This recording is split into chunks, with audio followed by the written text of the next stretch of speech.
So my name is Ryan Molley. I am the founder of Crossmark. Crossmark is a browser extension wallet built on top of the XRP ledger. As I've been building on the XRP ledger for the past few years, I was really looking for an option to be able to switch between networks easily. As you know, we have multiple developer networks that are out there. We have the testnet, the devnet. Now we have the AMM, DevNet, and so on and so forth. And I was really looking for an option to be able to switch between those networks quickly. And so that led me down the path of thinking about what a new wallet would look like, and where it would be most beneficial to build a new wallet. And so I landed upon Crossmark and building a browser-first wallet. And yeah. I wanted to give a huge shout out to Dan Wallace. Dan Wallace is a developer advocate at Ripple, and he's been instrumental in supporting me throughout my development journey. If it wasn't for him, I wouldn't be here today, so I just want to give a huge thank you to Dan.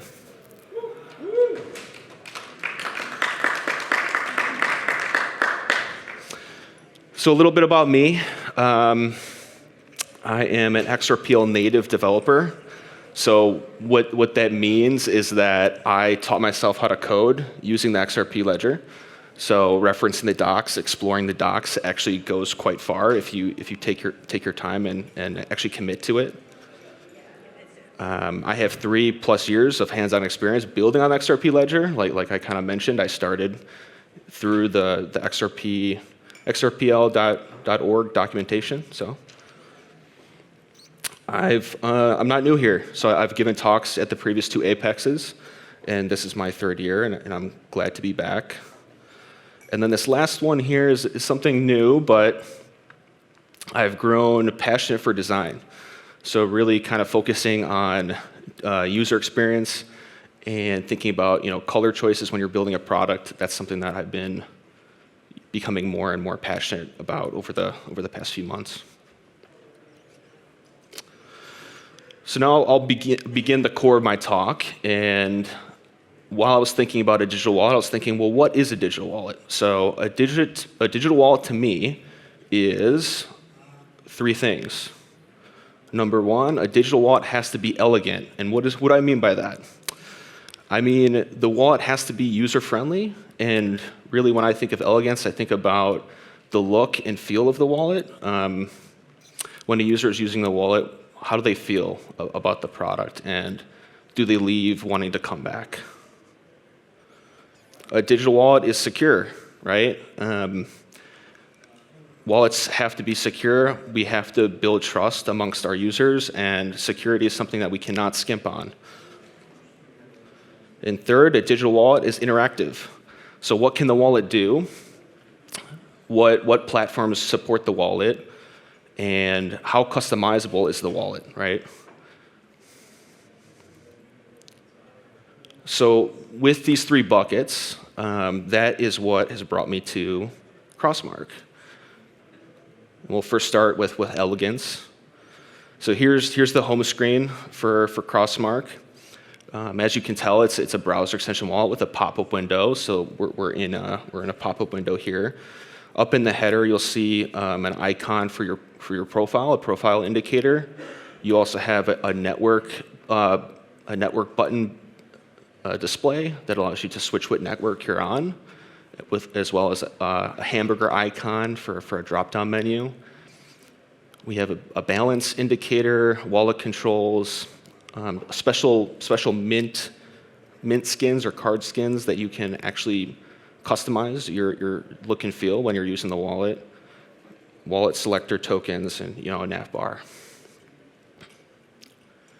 The next tab is transactions. So this is quite important, right? When you have a wallet, you want to be able to see when you made a payment, who you made a payment to, and how much was that payment of or worth. And so in Crossmark, payments or transactions are grouped by date, which is quite nice. And then you will be able to filter by wallet. The next tab is kind of like the WeChat approach. Build an app of apps, so to speak. So on this 3rd tab, you'll see a bunch of different XRPL supported dApps or applications. And from Crossmark, you'll be able to click on these, and a new window will open up. So it really much kind of serves as like a bookmark replacement for your desktop. I would go out on a limb and assume that everybody has all of like the XRP Ledger projects in some sort of bookmark folder or something like that. And the hope is to replace that with something like this. And even cooler, you can actually filter these applications. So if you want to maybe just filter this list down to just explorers, like BitHomp or XRP Scan, you can do that. You can filter by exchange or tool or statistic and what have you. And then the final thing I wanted to show with design is this Rolodex screen. So this is basically displaying all the cards that you have added into Crossmark. And it basically just provides you a nice visual representation of all the wallets that you have and the ability to select each one and jump into them. So a digital wallet is elegant, and a lot of that comes from your color choices. What sort of grays are you selecting? Are the grays going to be visible on different screens and with different contrast? I also spent a lot of time thinking about the bold colors, and when I initially started, I selected a more mild color palette. I think I was going for a more modern look, but after some time, I decided to go with like a more bold color palette, and I think that comes through quite well. So if this works, okay, it does work. So I have spent a lot of time on animations in the platform. So when you're clicking around, you'll notice things are sliding in from the left and right, top and down. And I think these animations are really important in creating a strong user experience. A lot of developers, they don't want to work on animations because it takes some effort to actually build these into your platform, but I think the animations do quite a bit in improving the user experience. So I've also partnered with a bunch of different artists that are currently building on the XRP Ledger. Here's just a handful, a few of the artists that I'm working with, and I really just wanted to give a huge shout out to these artists because they've been very supportive of Crossmark even in the early days. And so if you're not familiar with them, feel free to explore their art collections on XRP Ledger. Okay, so data caching and token metadata. So this is another thing that makes a wallet nice to use. When you have a balance of Bitcoin or let's say casino coin in your wallet, you want to be able to see what that token looks like, and you want to have that visual graphic associated with the token. So I'm using XRPL Meta for all of my token metadata, and I wanted to give them a huge shout out as well because without them, we wouldn't have such a colorful home screen. Data fetching has been optimized, and this is super important because when you're using public nodes, you want to make sure that you're actually caching your data and not overloading the servers, and so we have that baked in. And also, when it comes to switching networks, you want to be able to cache that data so that if you switch back to a network, that data is already there. It doesn't need to be refetched. Okay, so the next bucket. So a digital wallet is secure, right? So one of the unique things about a browser extension wallet is that there's really no need for a server. All of the communication that happens between a dApp and the wallet happens on your computer. So it's basically a single lane of communication, and there's no communication that takes place off your laptop. The only communication that does take place is the wallet talking to the XRP Ledger node. But beyond that, everything's on your computer. So there's no personal data is collected. There's no need for a server to protect. Like I said, there's local communication happening on your computer, and everything's locally encrypted. So encryption, how are we protecting the private keys, right? So there's three basically different lines of encryption that's happening within the wallet. So the first is encryption around the storage. So everything that's stored on your computer is being encrypted using AES, which stands for American Encryption Standard. And then moving a step further, we have your passcode. So the passcode is what you'll use to log into the wallet. And so this is a 6-digit code that you'll put in, and these passcodes are hashed and then saved in your database. What's kind of cool about Crossmark is you as the user can choose which hashing mechanism you want to use. So we have SHA-512, which is pretty popular, just taking it a step further on top of SHA-256. But then we also have the PBKDF2, which I believe stands for password-based key derivation function, maybe. But that's there, and that offers kind of a unique property in the sense that you could feed it a iteration count. So what that means is that the function will actually iterate over a handful number of times and keep rehashing your passcode. And this prevents hackers from brute force attacking your wallet. And then once your passcode is hashed, then we kind of use that passcode to encrypt your keychain, right?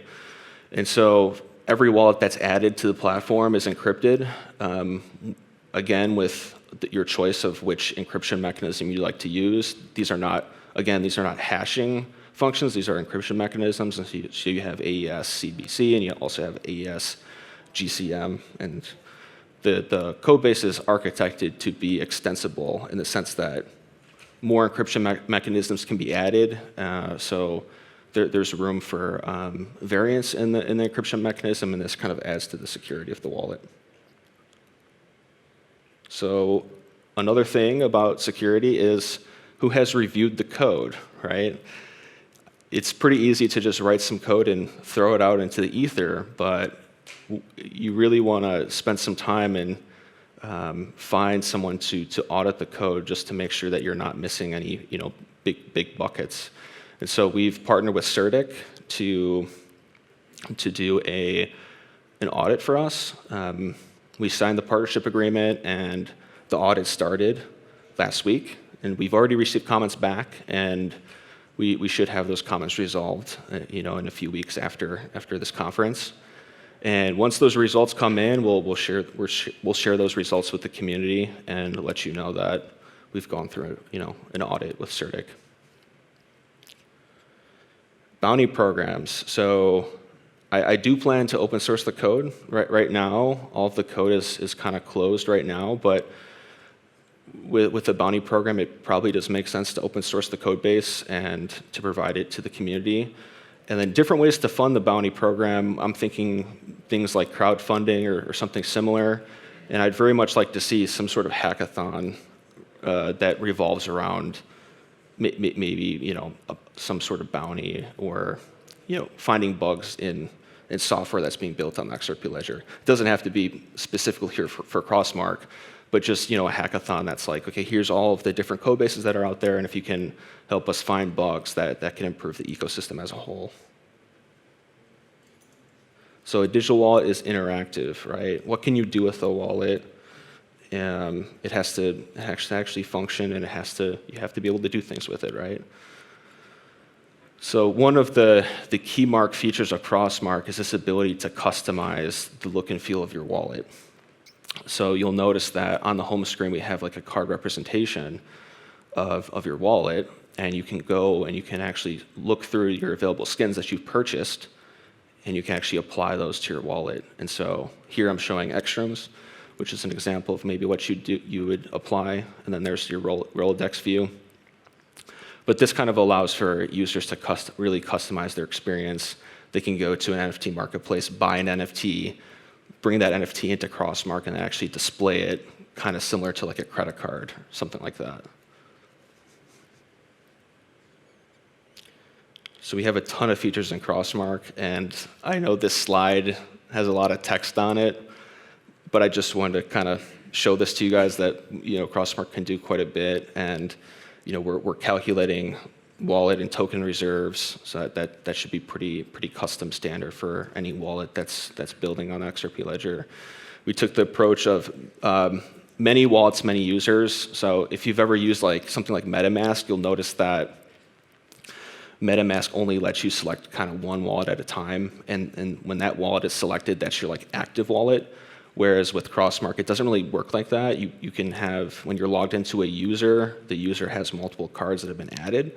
So it's very much like a many of many architecture. We also have support for XLS32D, which is a QR code standard that I wrote. It is up on the XRPLF GitHub page when it comes to standard proposals. I'm a little bit biased, so I'm the first wallet to support my own proposal, which is kind of funny. But if you're not familiar with XLS32D, I definitely recommend you checking it out. And hopefully, with myself supporting it, it encourages others to support it as well. Sidechain and EVM compatible. I know on the description of this talk, I wanted to really kind of focus on the side chains and how it's EVM compatible, and we are EVM compatible. We're also compatible with the AMM network. So I'm not sure if you guys have read up on that, but this kind of whole notion of liquidity pools and liquidity pool tokens, we have support, developer mode, and auto lock, and the list goes on and on. The one I'm really excited for is this pop-up mode.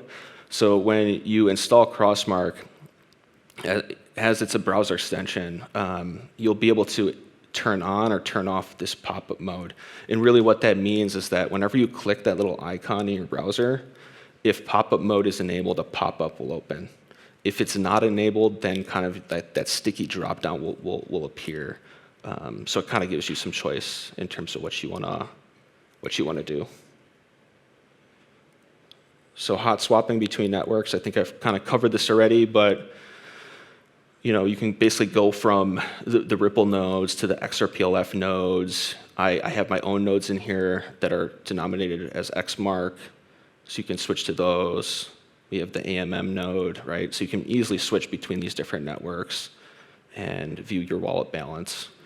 And then I also have the ability to add a custom network, right? So if a developer gives you an RPC or they give you a WebSocket, you'll be able to add that into Crossmark and use it from day one, which is super critical for the ecosystem.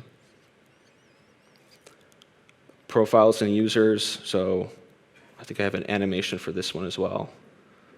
Yeah. So you'll be able to switch between these profiles, and the profiles have different themes set, and everything's being stored locally. So all of your preferences and wallets are saved per user, which is kind of unique and cool. Each user has different passcodes, and then you can set different auto lock, expiry times for each user.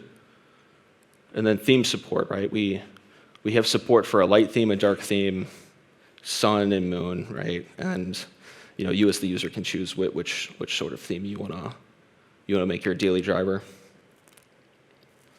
Okay, and interactions. So like which applications are supporting Crossmark and which ones have expressed interest in supporting Crossmark are here listed.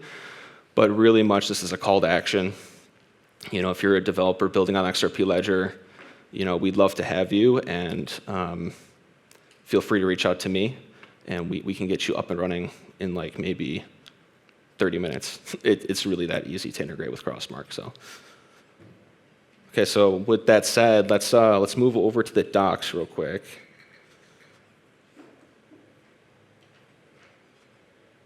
I actually don't think I have this prepared, actually, so let's just type this in. So my docs are located at docs.crossmark.io. So you can come to this page and learn more about Crossmark and how to actually integrate the wallet. So I'll kind of just take you guys through like the quick start, right? Like how to get started. So first, what you'll need to do is you'll need to install the Crossmark SDK. You can install it using a package manager. NPM is pretty popular, but I particularly like to use Yarn. Some people like to use npm, right? So all of those options are there for you. I'll just switch over to Yarn because I like Yarn. So then once you have the Crossmark SDK installed, you'll just import it into your script. And then the first thing you'll want to do is you want to do sdk.signin and await. So this is a promise-enabled function, and your code will just wait for the user to respond. And if the response is successful, then you'll be able to read their address that they signed in with by logging the response.data.address. I also pass back the network. So what network is the user on? So that will be attached to the response.data.address key. So you can also have access to that. And then once you have the wallet address, then you can actually proceed to like issuing a payload, right? And so you can do that by calling the SDK again, and then sign in, submit, and await. So this is a promised enabled function again, and you'll just feed it your standard transaction JSON that can be discovered on the xrpl.org website, right? All of your different transaction types. You feed it the proper parameters, pass it to Crossmark, and then we'll go ahead and sign and submit that payment for you. And then on success, you'll be able to log the response that you would get from xrpl.js or from the node. So you'll have that response handy. And you'll also have access to the hash, right? So with the hash, then you can confirm that it actually made it onto the ledger and verify the successful payment. So here's all the steps together.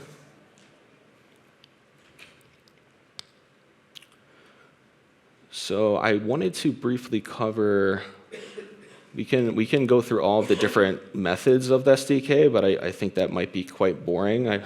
Hopefully I'm not boring you already, but I wanted to talk about different installation methods. So I did mention that you can install this using a package manager, but if you wanted to, I know there's some people in the crowd that like to still work in vanilla JavaScript and HTML. So if you are still working in vanilla, you can import our SDK using a CDN.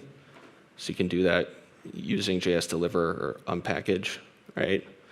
And then I have an example here in my docs to show you kind of what that would look like. And then I also want to talk about these providers. So whenever a browser extension is installed on your computer, Crossmark will actually inject into the DOM or the web page. We will inject our SDK on load, right? So if you don't want to install the SDK, you can gain access to the SDK by accessing the window.xrpl.crossmark object, and then from here you'll have access to the SDK if that's the route you would like to prefer. And then the other thing too is like, is Crossmark installed or is it not installed, right? And so to determine that, you can log the window.xrpl.isCrossmark, and this should return a Boolean or undefined if it's not there. But this will tell you if it's there or not. And I did kind of take things a step further, and I went a little bit overboard. So in addition to mounting the Crossmark-related functions at the XRPL instance, I also am loading in the xrpl.js package. So if you're a fan of using xrpl.js, you can access that by instantiating the window.xrpl.js. And then another thing is I'm supporting Xdir, which again is another project that I created, and I'm a little bit biased, but I think it's a pretty cool tool that people can use. So my SDK is broken down into two different method types. We have synchronous functions and asynchronous functions. I think the asynchronous functions or the promise-based functions are going to be default because when you request a payment, you're looking for a response, and without the response, you can't really do much else. But I just wanted to highlight that we have support for both. And we do have bulk signing, which is something that's really, really something that's cool and something that not much other wallets don't do in the XRPL ecosystem. So this kind of sets us apart from the crowd. And I'll show you a quick demo if I have time. So we have also a bunch of emitters. So let's take a look at this first one. So if you actually add, the dot on and you listen for an event, you can actually pick that up in real time.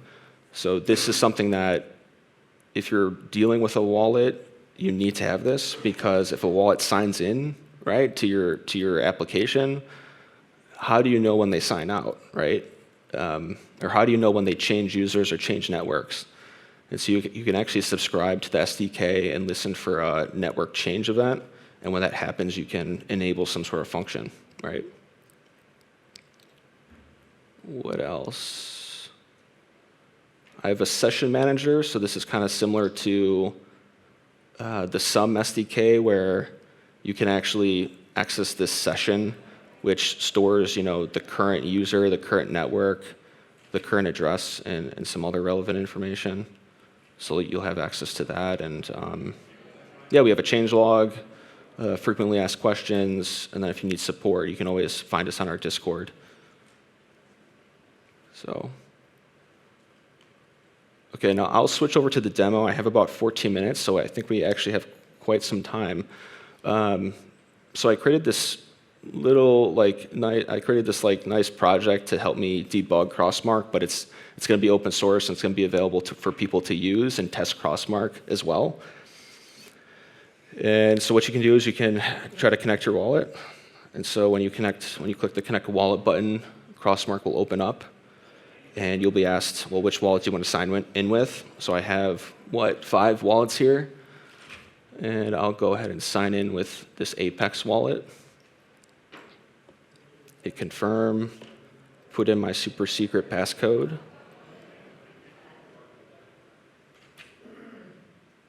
And then once approved, that message will be relayed back to the application, and then we can go ahead and start signing transactions.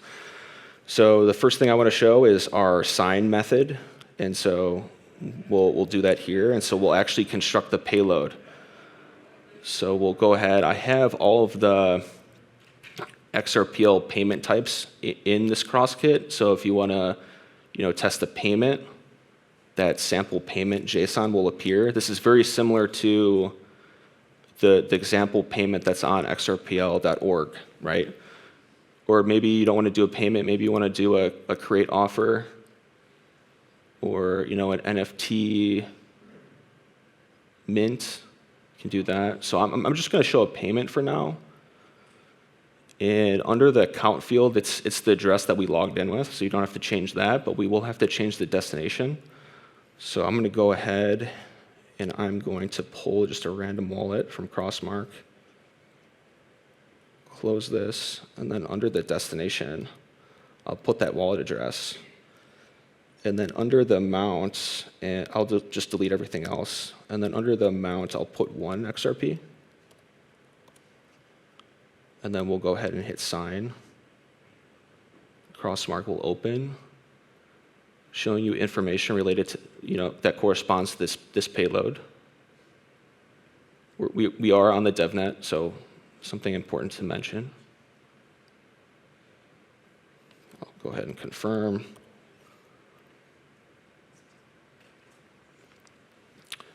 Okay, and so what this method is going to do is it's just going to sign the transaction. So it's not actually going to submit it to the ledger. And so it'll give you the signed transaction blob, which then you can copy. And now we'll use that transaction blob, and we'll use our submit method. So we copy and paste that signed blob, and then we'll go ahead and hit submit. It's saying, okay, here's the transaction blob, here's the network fee. We'll go ahead and submit it. I'm going to put my passcode in incorrectly and show you, okay. Didn't work, but this is the correct passcode.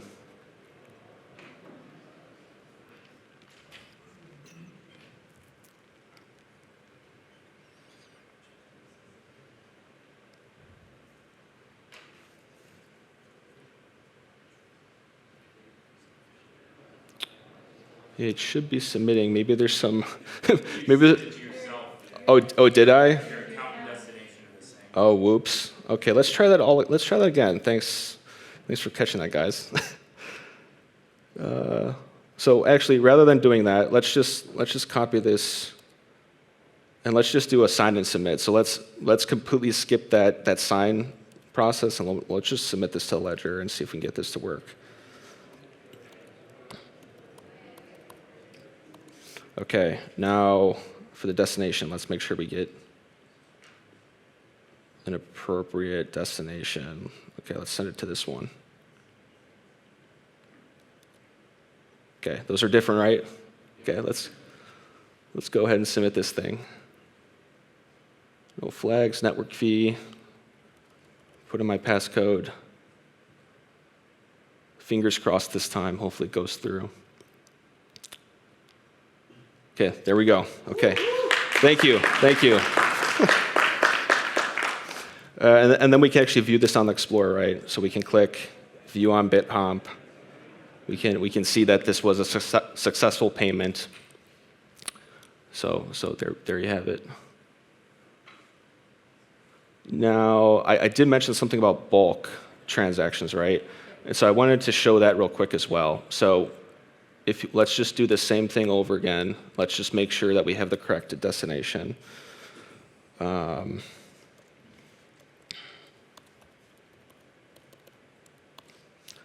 we do the same thing. Let's close this. Select this trader account. Okay, so we will go ahead and we will submit, let's do four payments. So we'll try to do 4 payments all in tandem and submit those to the ledger with 1 click. So on the second payment, we'll do 2 XRP. On the third, we'll do 3. And on the fourth, we'll do 5. Okay, so we'll go ahead and sign and submit this. Crossmark will open and say, hey, this is a bulk payment that we're going to be signing. And you'll notice down here that the submit button is actually, it's disabled. And the reason being is we have to actually go through each of these payments and review them first. So we'll select this first one, we'll review, go back, select the second, 2 XRP, looks good. Third, 3 XRP, and then the fourth is 5 XRP, right? Yeah. Okay, so we'll go ahead and confirm this. Put in our passcode. And so what's actually happening here is I'm going ahead and I'm using your private key to sign each of these transactions. And then once I have all the signed transactions, then I actually submit them to the ledger in grouped batches. And I believe I'm grouping them in batches of 10. And so here you go. It was successful. And here's the 4 transaction hashes if you want to confirm. So with 1 click, we just sent 4 payments, which is super cool. I'm really excited for this feature because think about if you have a bunch of NFTs that you want to mint on XRP Ledger. Let's say you have 1,000 NFTs that you need to mint in a collection. You can easily do this with Crossmark. Or let's say you want to put like a spread on an order book. You can do that with this with 1 click.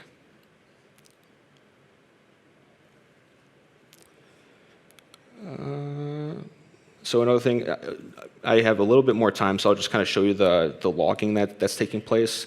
I was talking about those event emitters, right? And when you open up Crossmark, you'll see an open event take place. When you close it, you'll see a close event take place.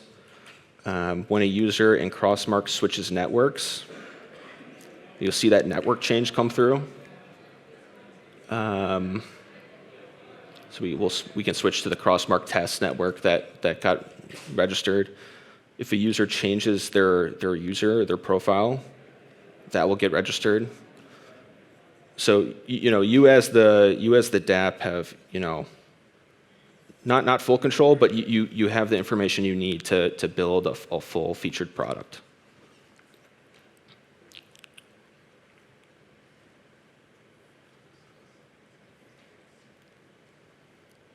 So I'm going to switch back to my docs or my PowerPoint here.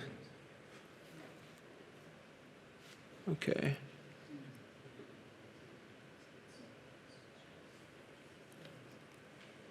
Okay, so I have about 5 minutes for questions. Does anyone in the audience have a question? Yeah, you, Adam. There's a microphone here. Okay. I just want to know when the mobile version's coming out. Soon. It's on the roadmap, but like a lot of things, you want to make sure you don't spread yourself too thin.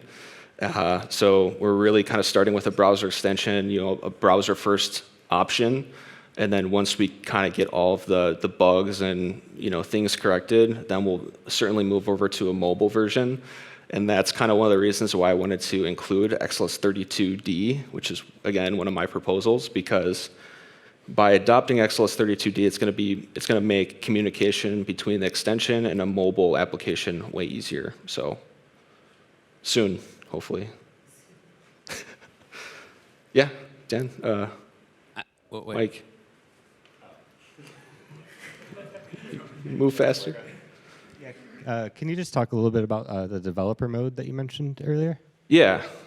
So we can, let's open up Crossmark and let's just show you what that looks like. So this is very much similar to Sum, right? When you're using Sum, maybe you don't know, but if you go to Settings and you go to Advanced, we have a developer mode feature, and oddly enough, this screen is actually not color calibrated, so it doesn't look that great, but you can turn this on and off. And when you turn it on, it gives you access to like developer level features. And going back to that bulk signing process that we went through, if you have developer mode enabled, you won't have to actually go through and review each transaction. So I do recognize that having to go through and review each transaction is a bit laborious, but I just want to make sure that people aren't getting defrauded out of their hardly earned XRP. But if you enable developer mode, you can kind of bypass that whole process. Does that answer your question? Yeah. Okay. Any other question? All right. So in your wallet, I've noticed filtering options for transactions. Mm-hmm. So do you cache some transactions as well? Because as we know, XRP Ledger returns transactions in pages, and you have a marker, need to continue and continue. So if you want to filter, you kind of need to get a lot of data. Mm-hmm. So that filtering is very interesting to me, as we are kind of having the same display field in development. Yeah. So I can actually, rather than just answer the question, I can just show you. So in Crossmark, if we go to activities, we can actually filter by activities. And let's go to a network that has more information stored. My Crossmark nodes are actually not full history nodes, so you won't see some of this information. But if you go to a full history node, you'll be able to see all of the transactions that took place. And then the filtering, you can basically just filter by address right now. So if you want to just filter by, a particular wallet, we enable that. But as far as, filtering by transaction type, that's something that we'll work to implement, and I think it's a good question. By wallet, it's clear. Yeah, by wallet is clear, and everything's being cached, right? So when I switch back to default, that information is already there. We don't have to refetch it again. But if I switch to a different network, it'll be there, right? So hopefully, yeah.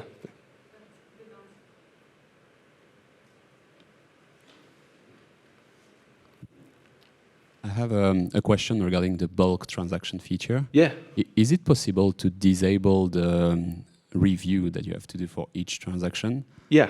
So if you enable developer mode in the settings, that will allow you to forego that whole review process.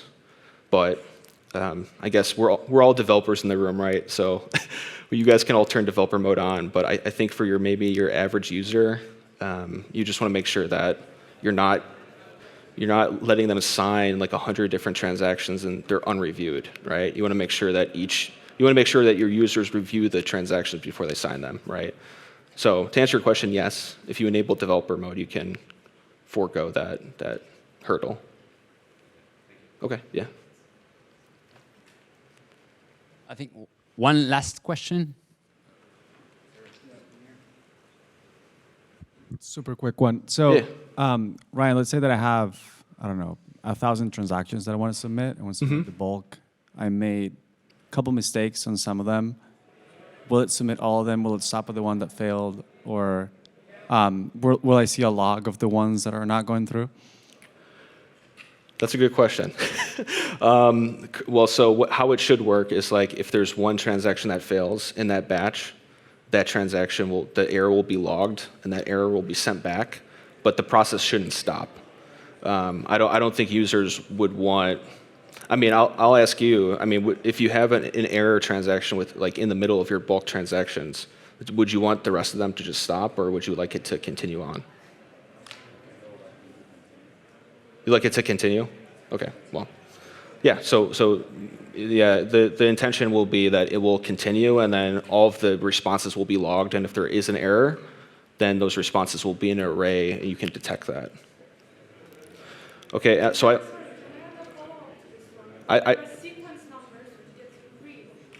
So unfortunately, I don't have enough time, but I have one other. So I can answer your question after.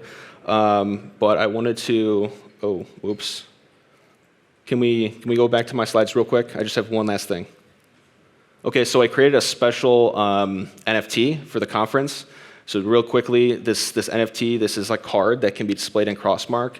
If you go to my docs and you go to POAP/Apex, you can get to this NFT and you can claim it using Crossmark. So it's a special Amsterdam theme. And then I also gave out cards. So after the conference, you can remind yourself of this claim, and I definitely encourage you to go to the website and download it. Thank you so much.